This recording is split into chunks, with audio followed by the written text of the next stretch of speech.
¿Qué tal, queridas amigas y amigos? Muy buen día, espero que se encuentren todos pasando. Pues bueno, yo soy Adolfo Vasconcelos y el día de hoy quiero compartir con ustedes el tema de la determinación del impuesto sobre la renta en la enajenación de las acciones. El día de hoy traigo para ustedes lo que es un ejemplo, ¿de acuerdo?, de cómo se elabora y cómo se determina este impuesto sobre la renta cuando se enajenan acciones. Un punto importante a tomar en consideración del día de hoy es que no platicaremos sobre la naturaleza de lo que son las acciones para efectos de la Ley General de Sociedades Mercantiles. Más sin embargo, si gustan abordar un poco más en el tema, pueden recurrir a los artículos 111, 112, generalmente de la Ley General de Sociedades Mercantiles, respecto a las acciones de las sociedades anónimas, que pues bueno, suelen ser las sociedades un poco más comunes. ¿De acuerdo? Entonces, sin más preámbulo, les voy a proyectar en pantalla lo que es el ejemplo que traigo para todos, todos ustedes, ¿de acuerdo? Para que, pues, es un ejemplo un poquito largo, acá se lo estoy mostrando en pantalla, porque como verán, pues bueno, es un proceso un poquito largo.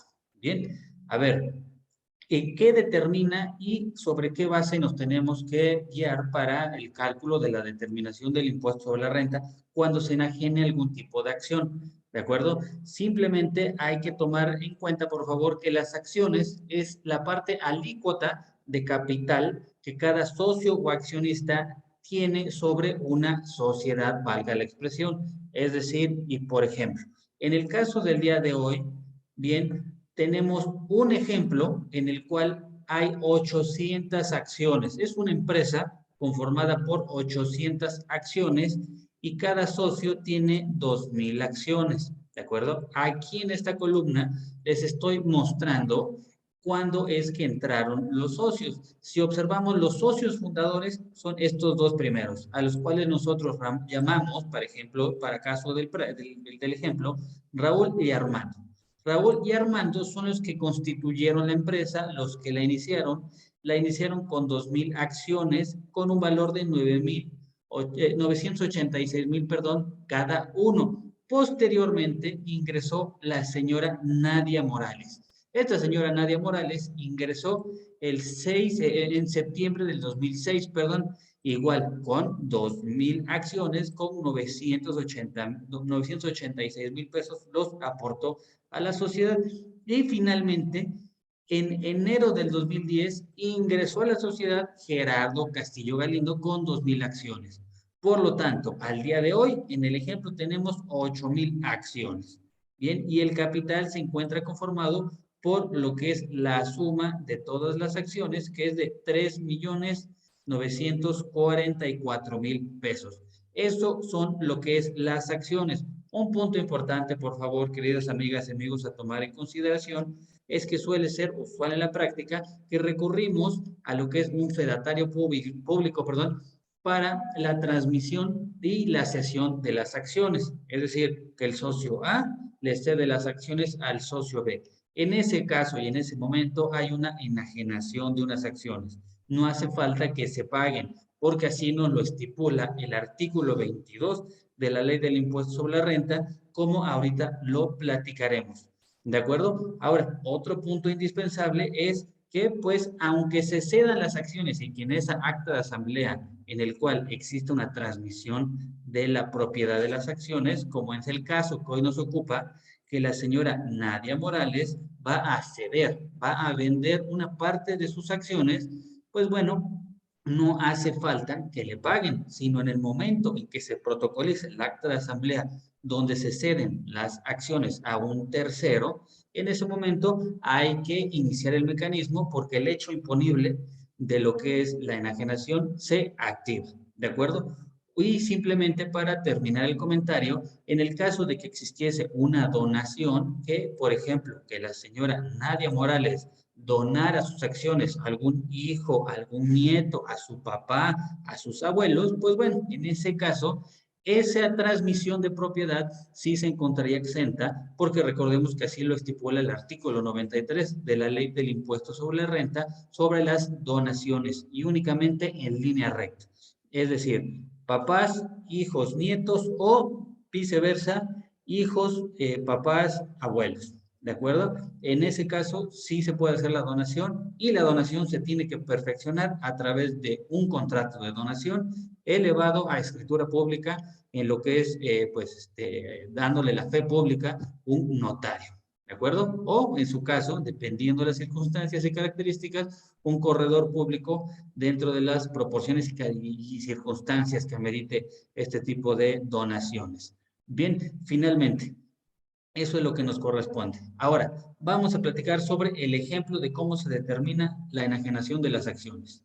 Bien, la señora X, la que platicábamos, esta señora Nadia Morales, tiene 2,000 acciones, bien, pero pretende vender una parte de sus acciones.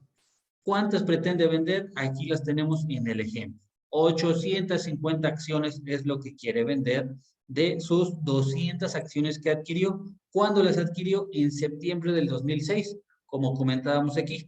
Ella se incorporó a la sociedad hasta septiembre del 2006, un año después de cuando fueron los socios fundadores crearon la empresa. Bien, ¿cuánto le costó cada acción a la señora para entrar a la sociedad? Pues bueno, ella pagó 493 pesos por cada acción. Que si multiplicamos los 493 pesos por las 2,000 acciones, pues bueno, nos da como total los 496,000 pesos que ella aportó como capital, ¿de acuerdo? Ella hizo su aportación en capital. Posteriormente tenemos cuándo quiere vender ella las acciones. Bueno, ella quiere vender el 30 de mayo del 2013 una proporción de sus acciones.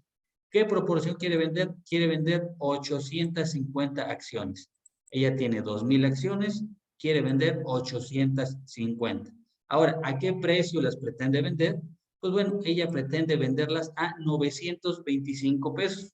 Para este caso, pues bueno, ella consideró que 925 pesos era un costo razonable, que ahora pues desglosaremos si efectivamente esos 925 pesos es un costo razonable y hay una utilidad o hay una pérdida por esa enajenación de esas 850 acciones, porque tomemos en cuenta que las acciones dentro de su estructura tienen intrínsecamente pues utilidades retenidas, tienen aportaciones, tienen lo que serían, pues, reembolsos de capital que le hagan a los socios, tienen pérdidas fiscales amortizadas, tienen pérdidas fiscales pendientes de amortizar, que todo eso varía el precio de la acción. Entonces, la acción que ella pagó por 493 pesos se ha ido llenando de todos estos componentes. Bien, y finalmente, la fecha de constitución fue febrero del 2005, porque, pues bueno, aquí como platicábamos en las premisas, los socios fundadores, Raúl y Armando,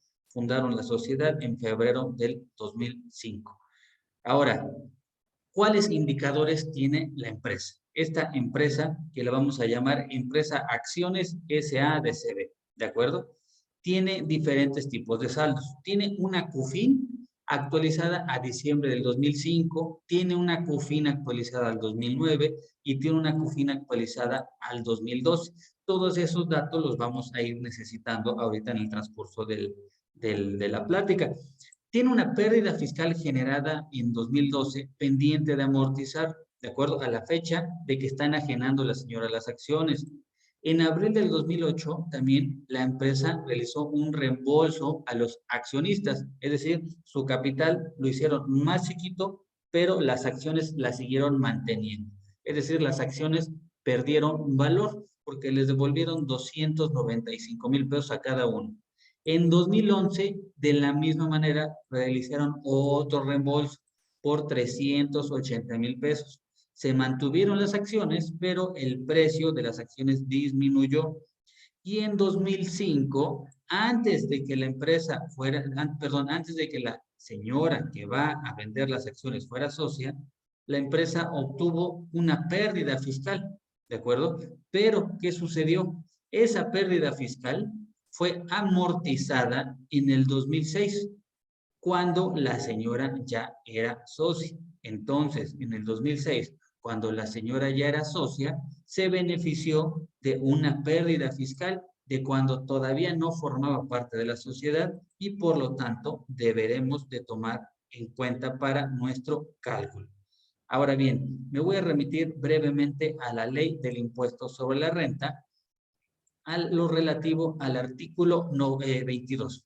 Este artículo 22 es la directriz de cómo vamos a determinar si hubo una ganancia por la enajenación de las acciones o no. Bien, entonces vamos a seguir el paso de la fracción segunda, porque pues bueno, la fracción primera es el resultado final, donde se determina el costo promedio por acción, si es que existió lo que es una utilidad o una pérdida por la enajenación de las acciones. Bien, y para no cansarnos, no voy a ir leyendo lo que nos señala el artículo 22, más sin embargo, si ustedes tranquilamente en sus hogares gustan darle una leída a este artículo 22, perdón, de la ley del impuesto sobre la renta, es el proceso que llevaremos en el ejemplo del día de hoy.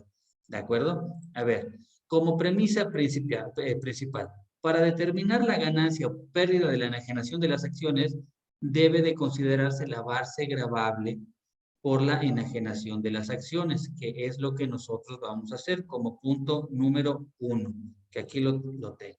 ¿De acuerdo? Y tenemos que determinar el costo comprobado de adquisición de las acciones, pero actualizado. ¿De acuerdo? Aquí les señalo lo que es el artículo, el inciso, la fracción, para que lo puedan ir ustedes observando ya de manera más tranquila y detallada. El costo comprobado de adquisición, es decir, la señora cuánto pagó por sus acciones, 986,000 pesos. ¿De dónde proviene? Pues bueno, de los datos que teníamos previamente aquí arriba.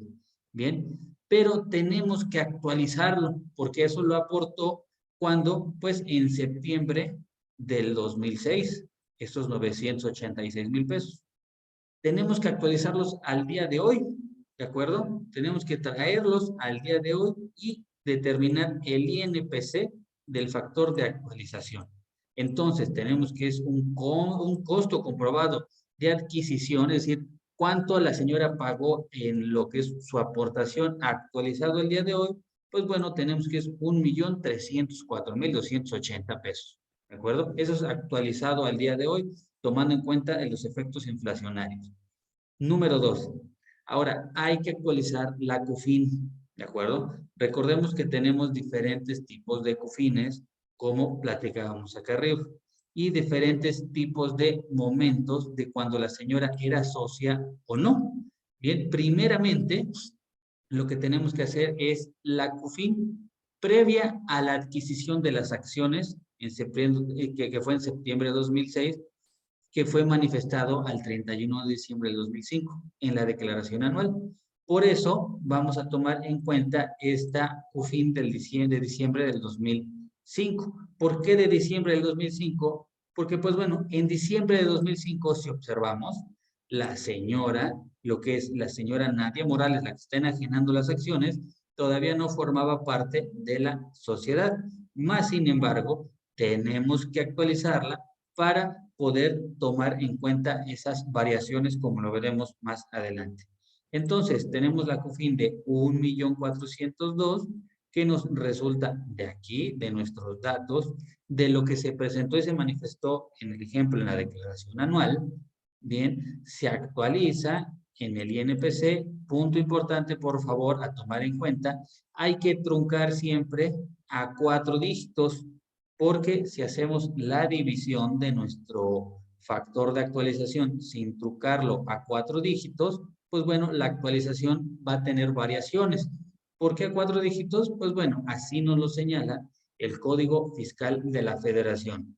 Bien, posteriormente, vamos al punto número 2. Ya tenemos aquí actualizada la COFIN a la fecha de adquisición, actualizado a la fecha de que se está enajenando, ¿de acuerdo? Lo que es las acciones de la señora Nadia Morales. Después, tenemos una segunda premisa. Como varió el número de acciones en circulación en 2010, ¿por qué varió las acciones en circulación en 2010? Porque pues, recordemos que en el 2010 ya ingresó un nuevo socio en enero. Entonces, de tener 600 acciones, ingresó un nuevo socio, ahora ya son 800 acciones. Entonces, ahí variaron las las acciones en circulación, que es lo que tenemos aquí en nuestras premisas, ¿de acuerdo? Ahora, la diferencia entre los saldos de la COFIN, pérdidas y reembolsos, y la UFIN negativa, si es que existiese, se determinará por cada uno de los periodos, ¿de acuerdo? Es decir, el periodo cuando había 6,000 acciones y el periodo cuando había 8,000 acciones. Y entonces, por lo tanto, tenemos que hacer dos cortes, cuando se mantuvo las 6,000 acciones y cuando se mantuvieron las 8,000 acciones, para determinar cuánto le correspondía de COFIN a cada socio, tomando en cuenta, repito, que hubo un momento donde en nuestras premisas hubo lo que son 6,000 acciones en circulación, 3 socios, y en otro momento ya hubo 4,000 acciones en circulación, 4 socios. Bien, ahora ya tenemos eso. En 2009 tenemos que actualizar la COFIN nuevamente. ¿Por qué? Porque estos saldos son de 2009 y la enajenación de las acciones es pues al día de hoy. ¿De acuerdo? Este dato lo tomamos de nuestras premisas que teníamos acá arriba. Bien, que este saldo, suponiendo, se manifestó en la declaración anual del 2009 como saldo de la COFIN. Lo actualizamos nuevamente, tenemos la fórmula de truncar, 4. Les recuerdo porque así nos lo señala el Código Fiscal de la Federación. Si no lo truncamos, pues bueno, esa división se va a hacer de muchos números y nuestros datos pues puede ser que varíen, si bien no mucho, pero pues no nos va a resultar lo adecuado. Aquí tenemos la UFIN actualizada, la COFIN, perdón, del 2005 actualizada al día de hoy. Posteriormente, nos vamos a la COFIN del 2009, hacemos lo mismo, estos datos son los que teníamos aquí arriba, ¿sí? Hacemos esa actualización, truncamos a 4 y tenemos la COFIN actualizada del 2009.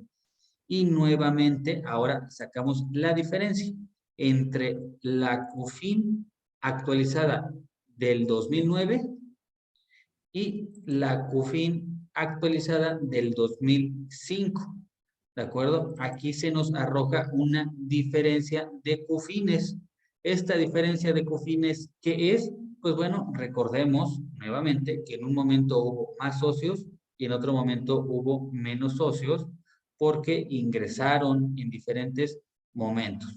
Es por eso que necesitamos determinar esta diferencia de COFINes porque así nos lo señala el artículo 22 de la Ley del Impuesto sobre la Renta. Después, ahora, ¿cuánto le corresponde a la señora Nadia Morales, que es la que va a vender las acciones, de la diferencia de COFINes? ¿De acuerdo? Porque en ese momento, en diciembre del 2009, nada más había 6,000 acciones en circulación. Bien, hacemos la división de la diferencia de COFINes que determinamos entre el número de acciones en circulación que habían a diciembre del 2009. Por lo tanto, cada acción tenía un valor en COFIN de 21 pesos. Si lo multiplicamos por las acciones que tenía o tiene la señora Nadia Morales, ¿de acuerdo? Que son las que tenemos aquí arribita, ¿sí?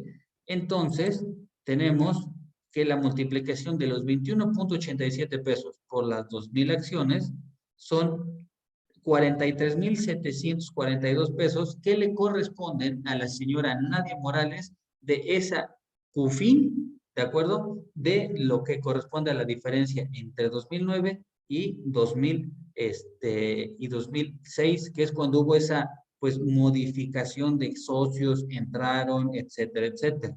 ¿De acuerdo? Porque si aquí colocáramos el total de las acciones, le estaríamos dando un menor número de dividendos a la señora Nadia Morales, porque, pues bueno, en diciembre del 2009 no eran 8,000 acciones en circulación, sino eran 6,000.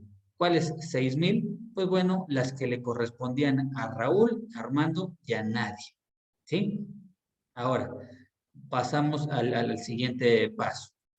Se determina la diferencia de las cuentas considerando el segundo periodo, ahora sí donde ya hubo 8,000 acciones en circulación, de enero del 2010 a mayo del 2000, pues en este caso 2013. ¿Por qué? Pues bueno, aquí, como nuevamente repito, en enero del 2010 ya entró un nuevo socio, hubo 8,000 acciones en circulación y tenemos que realizar un nuevo cálculo. Ahora bien, a ver, perdí la diferencia de las CUFINES. Acá está, acá está. Ahora sí.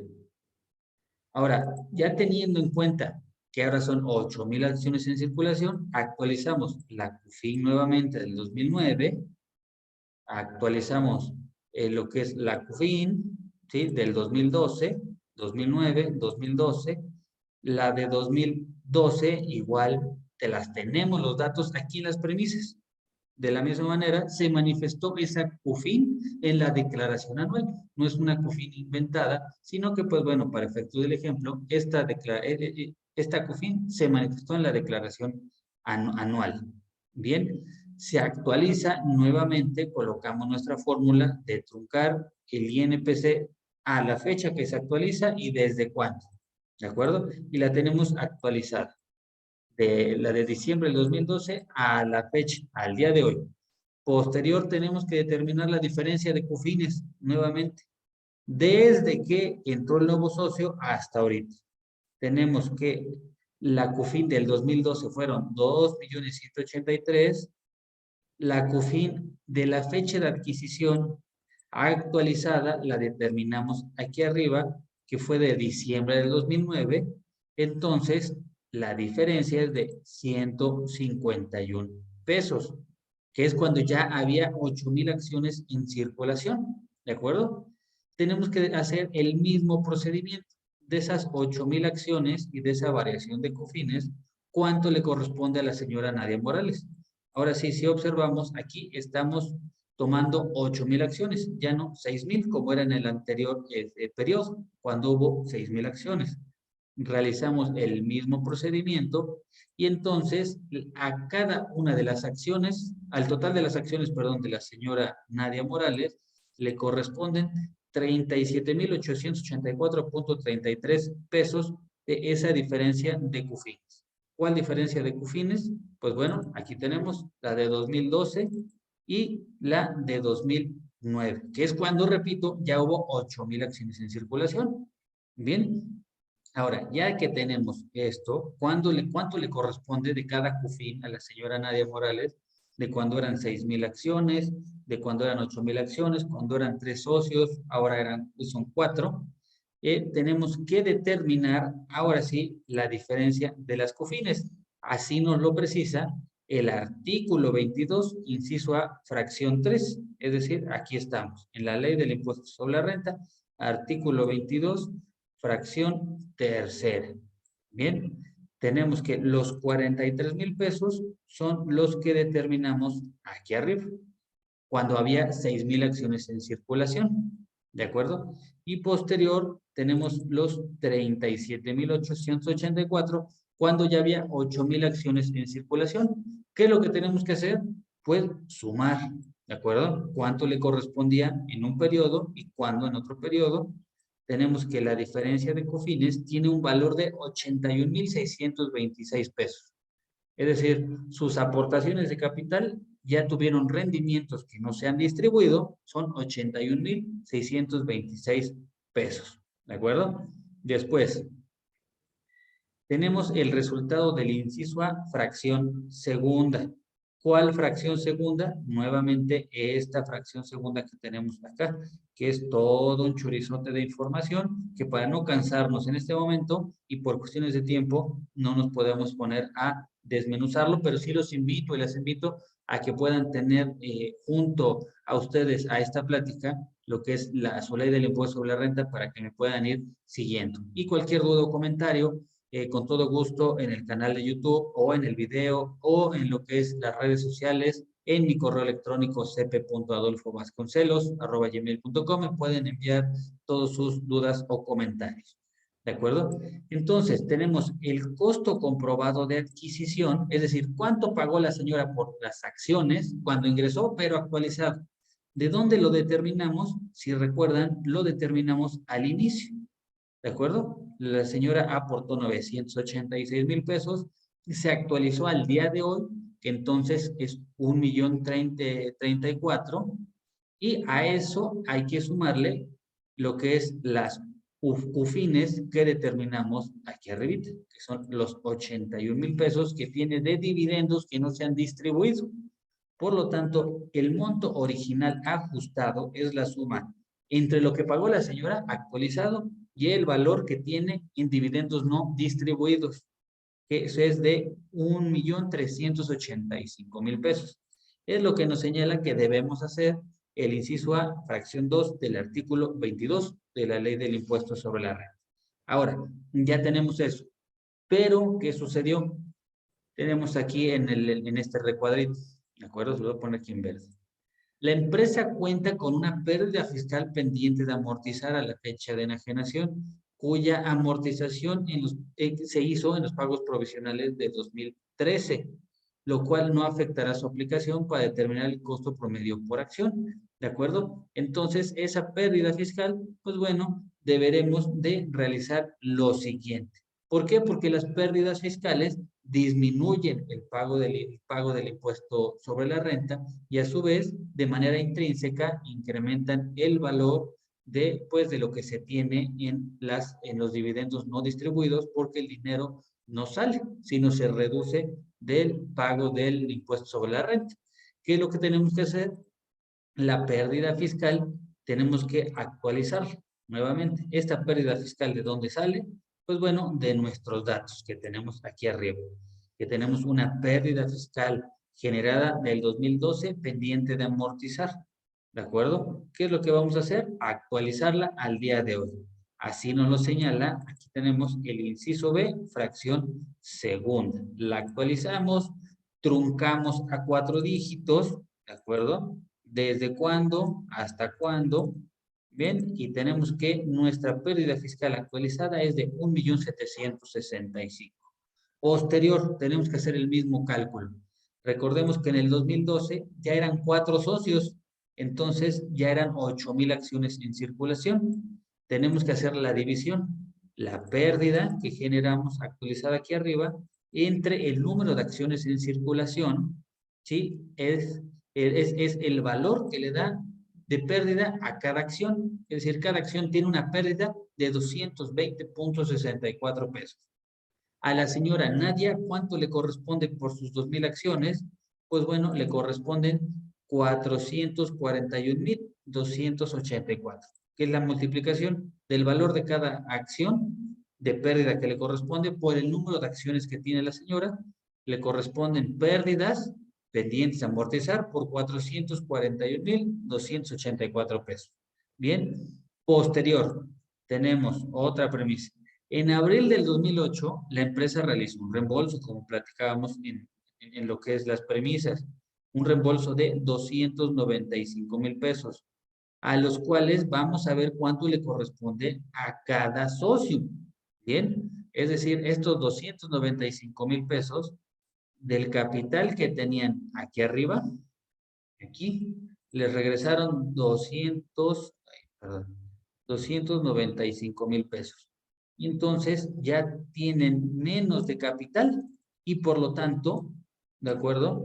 Sus acciones valen menos, no pueden valer igual, porque pues si dividimos los 291,000 entre las 2,000 acciones, ya cada acción cuesta 345 pesos, pero eso lo vamos a determinar aquí abajo. A ver si no ya me perdí. Acá está. ¿De acuerdo? Que son estos 295 que se reembolsaron a los socios. ¿Ven? Pero se reembolsaron en aquel momento. Como todo lo hemos venido actualizando, obviamente tenemos que actualizar estos 295,000 pesos de reembolso. Ya nada más estoy aquí buscando esto. Ahí está. Entonces, el reembolso actualizado al día de hoy es de 364,000 pesos, que es la multiplicación de los 295 por el factor de actualización que determinamos aquí, nuevamente con nuestra fórmula. Posterior, ya tenemos los 364,000. En 2008, recordemos nuevamente que nada más había 6,000 acciones en circulación. por lo cual debemos de dividir ese reembolso. ¿Cuánto se reembolsó por acción? Pues bueno, se reembolsó por acción 60.68 pesos. Bien, la señora Nadia tiene 2,000 acciones. La multiplicación es lo que se le reembolsó a la señora Nadia Morales. Se le reembolsó 121,363 pesos. ¿De acuerdo? Actualizados.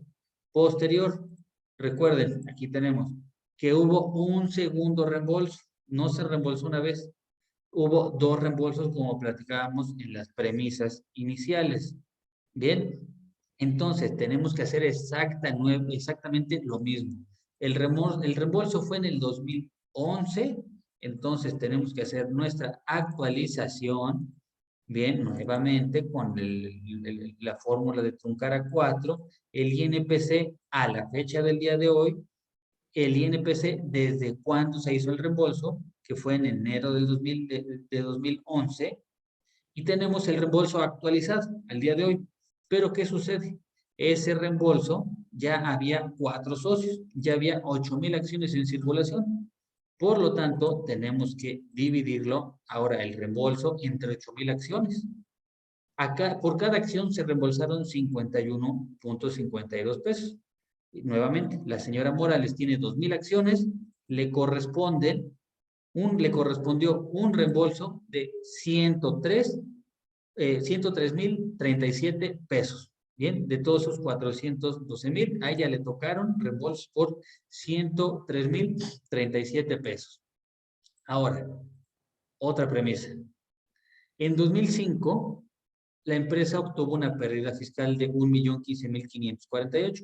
Todo eso lo tenemos en las premisas, ¿de acuerdo? ¿Qué amortizó? Bien, en las ganancias, en las utilidades que generó en el 2006. Recordemos que la señora Morales ingresó a la sociedad en 2006. Entonces, se benefició de esa pérdida fiscal de cuando todavía no era socio.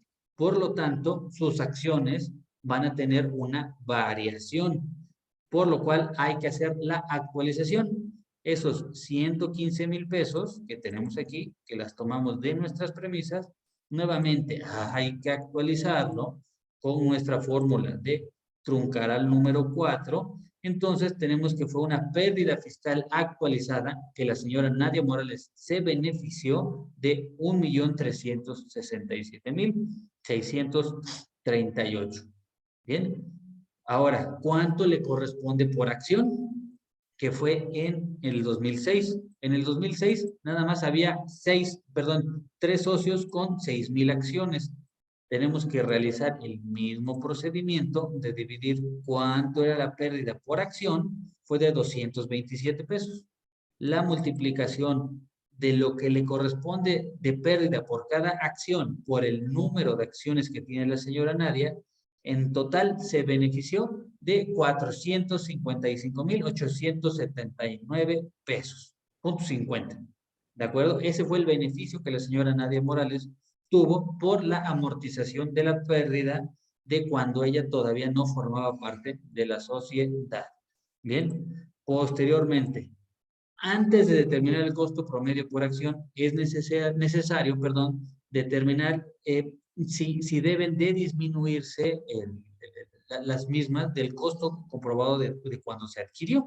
Entonces, vamos a hacer lo siguiente. La COFIN a la fecha de adquisición actualizada. ¿De dónde determinamos este dato? Pues bueno, lo tenemos aquí arriba porque ya la actualizamos. La COFIN. Bien, vamos a ver aquí arriba. Bien, que es cuando la señora Nadia Morales ingresó a la sociedad, ya había una COFIN. La señora Morales ya ingresó a la sociedad con una utilidad guardadita, que fue en el 2005, ¿de acuerdo? Aquí ya la actualizamos. Entonces, tenemos que saber cuánto le correspondía de esa COFIN a la señora Morales. Pues bueno, le correspondían 633,662.33, porque hacemos el mismo procedimiento. 6,000 acciones en circulación sobre la COFIN actualizada por las 2,000 acciones que tiene en circulación la señora Morales, pues bueno, le corresponde esta proporción. Ahora, tenemos, así nos lo plantea el artículo 22, inciso segundo, que hay que determinar dos resultados. Aquí lo vamos a llamar como resultado 1 y resultado 2 porque no le da un nombre técnico este artículo 22. Tenemos la COFIN que le corresponden 633,000 pesos. ¿Por qué 633,000 pesos? Es lo que determinamos que le correspondía a la señora Morales de esa COFIN cuando todavía eran 6,000 socios. Bien. Y tenemos posterior el reembolso que a ella le tocó de 121,000 pesos. ¿De dónde lo determinamos? De aquí arribita. Si recuerdan, aquí lo determinamos. A ella se benefició del reembolso, ¿de acuerdo? De este reembolso de 295,000, ella se llevó 121,000.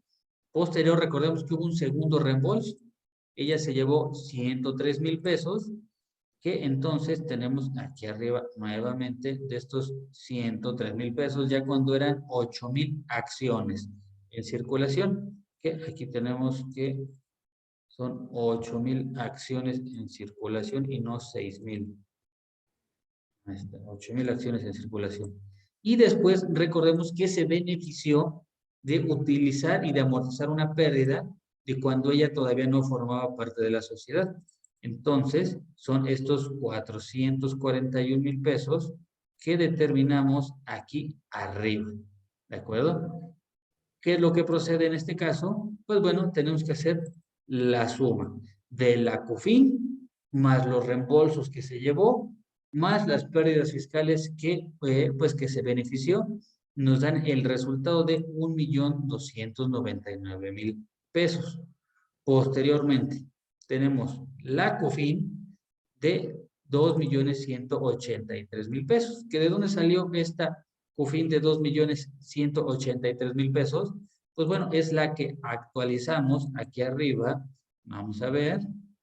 Aquí arribita es cuando la actualizamos y la utilizamos, que fue la COFIN de diciembre del 2012, un año antes de que cuando ella vendiera las acciones, porque pues es el saldo generado en esa COFIN.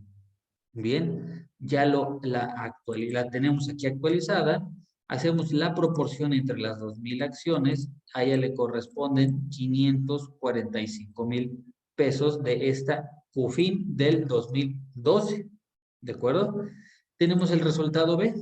Entonces, estos 545,000 pesos que le corresponden, ¿de acuerdo? De la COFIN, última COFIN, antes de que venda sus acciones, y los 495,000 pesos por las pérdidas fiscales que se benefició. Bien, tenemos un saldo, un resultado, pues, B de 1,101,000. ¿Por qué resultado A y B? Pues bueno, ahorita los vamos a utilizar. ¿Para qué? Para el monto a disminuir del costo comprobado de adquisición, que es, ya estamos llegando prácticamente al final de nuestra determinación. Tenemos el resultado A, bien, que es lo que determinamos aquí arriba, que así es como lo llamamos, de disminuir, de sumar la COFIN, los reembolsos y las pérdidas fiscales y lo correspondiente al resultado, pues, 2 o B. ¿Por qué? Porque, repito, así nos lo señala el artículo 22, este procedimiento, pero a estos resultados no les da un nombre técnico. Ahora, tenemos los el millón, un mil pesos. ¿Qué es lo que tenemos que hacer acá? Pues bueno, tenemos que hacer la disminución, restar del resultado 1 al resultado 2 y pues el resultado es el monto que vamos a disminuir del costo comprobado de adquisición y que ya determinamos de manera previa. Ahora, algo bien importante a tomar en consideración que aquí se los estoy señalando. Nos dice, como el primer resultado, es decir, este resultado es superior al segundo, se debe de disminuir, ¿de acuerdo? Caso contrario, que si este resultado fuera inferior al segundo, pues no se le disminuiría nada al costo comprobado de adquisición de las acciones. ¿Por qué disminuirle a este costo comprobado de adquisición de que la señora aportó dinero? Pues bueno, porque ya platicamos y recapitulando, a la señora se le hicieron reembolsos, bien, de lo que es capital 2 veces y más aparte una tercera vez se benefició de una pérdida fiscal de amortizar cuando ella todavía no era socia, ¿de acuerdo? Es por eso que aquí se debe de, esto lo vamos a restar en el siguiente procedimiento. Tenemos nuestro costo comprobado de adquisición actualizado, que es lo que determinamos al principio. Al principio prácticamente fue lo primerito. Lo que aportó la señora, actualizado el día de hoy. Pero, ¿restado de qué? De los 297,000 pesos. Nuevamente, ¿por qué lo restamos? Pues es de lo que ella se benefició en términos del cálculo que nos señala el artículo 22, entre los reembolsos y las pérdidas fiscales que ella se benefició, pues el valor de su monto de adquisición disminuye naturalmente. Entonces aquí tenemos que el costo comprobado de adquisición a considerar es de 1,006,000 pesos. ¿De acuerdo? Ahora bien, debemos de obtener el monto original ajustado ahora de las acciones. Ya tenemos de todo, ¿no? Es decir, de todo el paquete de las acciones. Ahora tenemos que considerarlo por las acciones, por cada una. ¿Cuánto va a ser? Porque no va a vender el paquete completo la señora de 2,000 acciones, sino va a vender una proporción de 800 acciones. Bien, entonces tenemos el costo comprobado a considerar, que es lo que determinamos aquí arriba, de 1,006,000 pesos. Le tenemos que sumar la diferencia de cofines que determinamos previamente. Aquí arribita, vámonos, fue hasta aquí arriba. Entre las cofines de cuando eran 6,000 acciones y cuando eran 8,000 acciones. Recordemos que entonces ella tiene guardaditos dividendos pendientes de distribuir por 81,626. Después tenemos que restarle la pérdida fiscal que ella se benefició, ¿de acuerdo? Recordemos que nuevamente ella se benefició de una pérdida fiscal, que ella llegó a una sociedad y ya había una pérdida fiscal, entonces se benefició y eso dice el artículo 22, eso no es así, hay que restárselo. Entonces, estos 441,000 pesos son los que determinamos de manera previa aquí arriba. Bien, por las 8,000 acciones, a cada acción le correspondían 220, por las 2,000 acciones de la señora, a ella le correspondían 441,000 pesos. Después tenemos, nuevamente, la proporción que le correspondía por el primer reembolso de 6,000 acciones. Aquí el segundo, quedamos que es de 8,000 acciones, porque ya había 8,000 acciones, no 6,000. ¿De acuerdo? Era lo que le correspondía. De la misma manera es como lo determinamos, de manera previa aquí arriba. Bien, por las 6,000 acciones, ella le correspondió reembolso de 121,000 pesos, porque había 6,000 acciones en circulación y ella tenía un paquete de 2,000. De la misma manera, por lo que corresponde a las 8,000 acciones. Bien, que es el mismo cálculo que hicimos aquí en la celda 192, ahora por las 8,000 acciones en circulación. A ella le correspondió un reembolso de 103,000 pesos. No tenemos fines negativas, ¿no? En el ejemplo, ahorita que estamos platicando, no hay fin negativa. Si existiera algún fin negativa que le correspondiera, pues bueno, tendríamos que restarla. Aquí tenemos los 455,000 pesos de la pérdida fiscal que la señora se benefició. Esta, perdón, fue de la pérdida fiscal que se generó durante el proceso, cuando ella ya era socia y ya formaba parte de la sociedad, valga la expresión, y estos 455,000 pesos, pues bueno, es de la pérdida fiscal que se benefició. Bien, porque fue en 2005 la pérdida fiscal, ella entró en el 2006 y en el 2006, como hubo utilidades, esa pérdida fiscal se utilizó en la determinación del impuesto sobre la renta para amortizar las utilidades y no pagar pues el impuesto sobre la renta.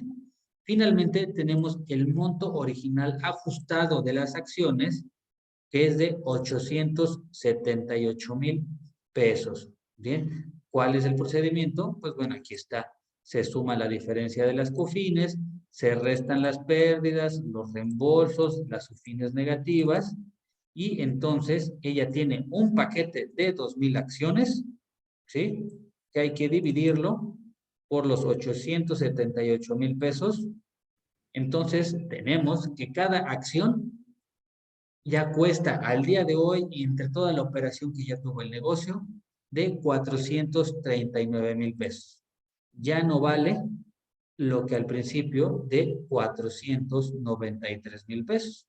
Ya tiene ahí una diferencia pues negativa. O sea, ya perdió la señora, o no es que haya perdido, sino que hubo reembolsos, ¿de acuerdo? Ahí ya correspondería a una situación plenamente financiera analizar si realmente hubo pues una utilidad o pérdida. Más sin embargo, nosotros pretendemos determinar la utilidad fiscal para efectos del pago del impuesto sobre la renta. Ahora, ya tenemos cuánto cuesta el costo promedio por acción, ya tomando en cuenta que hubo reembolsos, que hay una CUFIN, que entró un socio, etcétera, etcétera. Cada acción de la señora Morales cuesta 439,000 pesos actualizado al día de hoy. Ahora, la señora Morales, recordemos que quiere vender, aquí tenemos 850 acciones de su paquete de 2,000 acciones que tiene. ¿A cuánto las negoció? Pues bueno, ella negoció que por cada una se paguen 925 pesos, como lo teníamos aquí al inicio, en las premisas. Ella ya había negociado que por cada acción se le pagaran 925 pesos y nada más va a vender 850. Entonces, ¿cuánto es lo que ella va a recibir? Ella recibiría 786,250. Es la multiplicación del precio de venta por el número de acciones. Por lo cual ya podemos ahora sí determinar aquí, en este cuadrito, si hubo una utilidad o una pérdida para poder determinar el impuesto sobre la renta. Ahora bien, tenemos que son 786,000 pesos lo que va a recibir la señora Morales por esas 850 acciones. Para ella, ¿cuánto cuestan las acciones? Pues bueno, cuestan 373,000 pesos, porque es la multiplicación, ¿de acuerdo? De estos 439 pesos que determinamos que costaba cada acción, por el número de acciones que va a vender, tenemos que finalmente sí tiene una utilidad de 412,000 pesos. Por lo cual, la señora Morales, al ser persona física, deberá de aplicar un procedimiento, ya sea del artículo 126, cuarto párrafo de la Ley del Impuesto sobre la Renta, que nos señala que sobre esos 412,000 pesos hay dos opciones. Nos dice el artículo 126, cuarto párrafo. Vámonos al artículo 126 de esta Ley del Impuesto sobre la Renta. Cuarto párrafo. 1, 2, 3, cuarto párrafo. Nos dice, ojo, tratándose de enajenación de otros bienes, es decir, que no sean inmuebles, el pago provisional será por el monto que resulte de aplicar una tasa del 20% sobre el total de la operación. Es decir, la señora Morales recibiría de pago 786,000 pesos, se le aplicaría una tasa del 20% y tendría que aplicar un pago provisional del impuesto sobre la renta de 157,250. ¿Esto lo pagaría la señora Morales? No, nos dice el artículo 126. ¿Por qué? Porque es una retención, ¿de acuerdo? Este 20%, aquí nos dice, será retenido por el adquirente. Entonces, el señor que le pague estos 786,000 pesos debería de retenerle los 157,000 pesos, pagarle a la señora Morales 629,000 pesos nada más, y el que le está comprando las acciones, realizar el pago a la tesorería de 157,000 pesos, que es muchísimo de impuestos como pago provisional. Más sin embargo, tenemos una opción segunda, que nos dice el artículo 126, cuarto párrafo, de la misma manera, aquí abajito. Nos dice, en el caso de enajenación de acciones a través de sociedades anónimas, ¿de acuerdo? Se puede realizar lo que es una retención menor. Y esa retención menor, ¿cómo se puede realizar? A través de un dictamen. Aquí lo tenemos. Aquí lo tenemos. ¿Dónde está? Acá está. En el caso de un puesto retenido, acá está. ¿De acuerdo? En esta partecita, aquí nos lo señala que, pues bueno, pueden no aplicarnos esta retención del 20% siempre y cuando dictaminemos, ¿sí? Dictaminemos a través de un contador público certificado, registrado ante la Secretaría de Hacienda y Crédito Público a través del SAT, para que emita un dictamen en términos del artículo 215 del reglamento de la Ley del Impuesto sobre la Renta y no nos retengan tanto estos 157,000 pesos.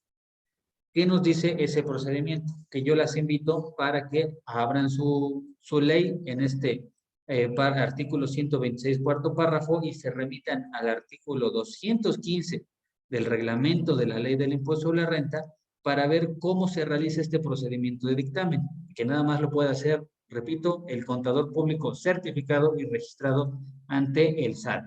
Ahora, ¿cuál es el procedimiento? Para que tengamos presente cómo es que se hace, nos dice el artículo 215. Tenemos que determinar el número de años transcurridos. Desde la fecha en que se están enajenando, se están vendiendo las acciones, y desde la fecha en que se incorporó o se creó las acciones. Es decir, la señora Morales y se incorporó a la sociedad en septiembre del 2006. Está vendiendo las acciones en mayo del 2013. Por lo tanto, el número de años transcurridos, bien, aquí nuevamente estoy truncando a 4, es de 6.7479 años transcurridos desde que la señora Morales aportó a capital a la sociedad y está vendiendo y deshaciéndose de una proporción de su capital. Ahora, nos dice este 215 del reglamento, tienes que determinar la ganancia por la enajenación de las acciones. Ya lo determinamos, es lo que teníamos acá arriba, ¿de acuerdo? Es lo que determinamos, cuánto era el costo promedio por acción, en cuánto las está vendiendo, pues ya tenemos que son los 412,000 pesos. Posteriormente nos dice, a ver, de esos 412,000 pesos, que es la ganancia, divídelo, ¿sí? Entre los años que transcurrieron, que ya determinamos entre que se aportó el capital y se van a vender. Entonces, por cada año, aquí tenemos, es 61,183. Posteriormente nos dice el artículo 215. A esa ganancia por año, porque aquí lo estamos dividiendo entre los años de tenencia de las acciones, aplícale la tasa del artículo 152. ¿A cuál? A esa ganancia por año. ¿Cuál es el artículo 192? Pues relativo a las tarifas de las personas físicas en la declaración anual. Aquí si observamos, ya se la aplicamos, la tarifa del artículo 152 de la Ley del Impuesto sobre la Renta, le corresponde un impuesto por año de 4,126,51. Nos dice el reglamento, bueno, ese es por un año, pero como los tuviste las acciones 6,74 años, ese impuesto determinado, multiplícalo por los años de tenencia. Y ese sería el impuesto sobre la renta a enterar cuando te dictaminas. Entonces, aquí si observamos hay una gran diferencia. Si no te dictaminas, el impuesto sería de 157,250. A diferencia que si acudes a un contador público certificado para que te dictamine la enajenación de las acciones, pagarías nada más 27,845 pesos como pago provisional. ¿Por qué provisional? porque tenemos que realizar la declaración anual donde pues se presenta y se incluyen los demás ingresos que se obtengan en el caso de las personas físicas. Bien, ahora, en el ejemplo que ahorita nos ocupa, pues bueno, la señora, aquí tenemos, la señora manifiesta que pues no quiere que le apliquen la retención del 20%, por lo cual va a dictaminar su enajenación de las acciones. Y fue el único ingreso, aquí tenemos, fue el único ingreso que va a tener en el año. No tiene ingresos por salarios, no tiene ingresos por honorarios, no tiene otro ingreso más que la enajenación de las acciones. Entonces, ¿qué es lo que vamos a hacer? El cálculo de la declaración anual para efectos de la enajenación de las acciones en las personas físicas es el que nos señala el artículo 120 de la Ley del Impuesto sobre la Renta en sus fracciones primera y segunda. Entonces, tenemos el artículo 120, que aquí nos lo señala. Las personas que obtengan ingresos por la enajenación de bienes podrán efectuar deducciones, pues el que se refiere al artículo 121. Pero como es una enajenación de acciones, no hay deducciones. Con la ganancia así determinada se calculará el impuesto anual de la siguiente manera. Entonces, todo este procedimiento del 120 es el que vamos a realizar ahorita en la lámina, ¿de acuerdo? Para que puedan ir guiándose y siguiéndome con su prontuario fiscal al lado. La ganancia por la enajenación de acciones fue de 412,000 pesos, que es lo que determinamos aquí arriba, ¿sí? Los años que transcurrieron entre que se aportó capital y se vendió es de 6.74. Ya lo determinamos aquí. Cuando se dictaminó, el dictaminador, el contador, ya hizo el cálculo y fueron 6.7479 años. La ganancia por enajenación de acciones acumulable, porque tenemos que dividir entre una ganancia acumulable y no acumulable. Bien, la acumulable es de 61,183, que es la división de los años transcurridos entre la ganancia. Esta es la ganancia acumulable que se va a acumular a los demás ingresos que tengamos como personas físicas. Sí tenemos ingresos por salarios, sí tenemos ingresos por arrendamientos, sí tenemos ingresos por actividades empresariales, etcétera. Estos 61,000 pesos se van a acumular para nuestro cálculo anual. Por su parte, tenemos la ganancia no acumulable, que esa no se va a acumular y vamos a determinarle un impuesto sobre la renta solito, que es de 351,000 pesos. ¿Qué es la diferencia entre la ganancia que obtuvimos por las acciones, por la venta de las acciones, menos la ganancia acumulable? Obviamente, la diferencia es la ganancia no acumulable. Vamos a determinarle su impuesto solito en la declaración anual. ¿Cómo se le determina el impuesto solito? Pues bueno, tenemos que determinar una tasa. ¿Qué tasa le vamos a aplicar a estos impuestos, a esta ganancia no acumulable? Nos dice el artículo 120. A ver, la tasa que le vas a aplicar es la siguiente. A tu ganancia por la enajenación de acciones acumulable, estos 61,000 pesos, aplícale la tarifa del artículo 152, es decir, la correspondiente a la declaración anual.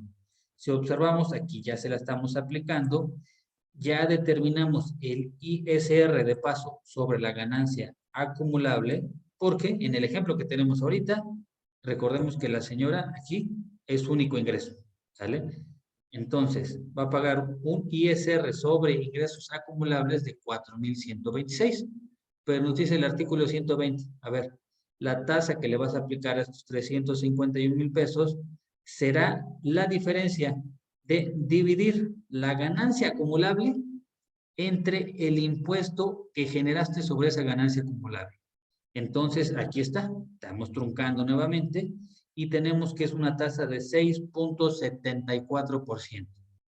Entonces, la ganancia no acumulable, la aplicamos la tasa de 6.74 y tenemos un impuesto sobre la renta sobre ingresos no acumulables de 23,702 pesos. Bien, ahora, finalmente, ya terminando, ¿Qué es lo que arrojaría en su declaración anual de la señora Nadie? Tendría que pagar un impuesto sobre la ganancia acumulable de 4,126, que es lo que determinamos de manera previa. Tenemos el ISR sobre ingresos no acumulables, los que acabamos de determinar, de 23,702,82. La suma de ambos, pues bueno, es el ISR que determinado en el ejercicio. Más sin embargo, recordemos que la señora hizo y realizó un pago provisional porque se dictaminó sus acciones y pagó menos, que fue de 27,000, que es lo que tenemos aquí arribita. ¿De acuerdo? Estos 27,000, como hizo un pago provisional, pues bueno, se lo deberá de restar a su ISR determinado, por lo cual tendrá un ISR a favor del ejercicio de 15,095 pesos. A diferencia que si no hubiese optado por dictaminar su enajenación de acciones, vamos a ver cuál hubiese sido el resultado, porque le hubiesen retenido 157,250 pesos. El resultado en su declaración anual hubiese sido de un saldo a favor de 129,420 pesos, .67 pesos. Que pues bueno, ahí les encargo todo el proceso que se tendría que seguir para solicitar en devolución estos 129,000 pesos. Que por lo cual la mejor opción que obtuvo la señora Morales fue el de dictaminar su enajenación de acciones. Bien, pues bueno, queridas amigas y amigos, por mi parte eso es todo. Muchísimas gracias por el seguimiento. Recuerden que me pueden encontrar en Facebook, me pueden encontrar en LinkedIn, me pueden encontrar en YouTube, en el canal de YouTube, donde pues pueden encontrar diferentes tipos de información relativa a cálculo de impuestos, sobre información de derecho fiscal procesal. Cualquier duda o comentario, estoy a sus órdenes. Mi correo cp de contador público .adolfovasconcelos@gmail.com. Si es que gustan este material, por supuesto me lo pueden solicitar por correo electrónico en los comentarios de mi canal de YouTube de este video. También me pueden encontrar como Adolfo Vasconcelos Pérez. Ahí voy dando respuesta. Y pues muchísimas gracias por su amable atención. Nos vemos en la próxima.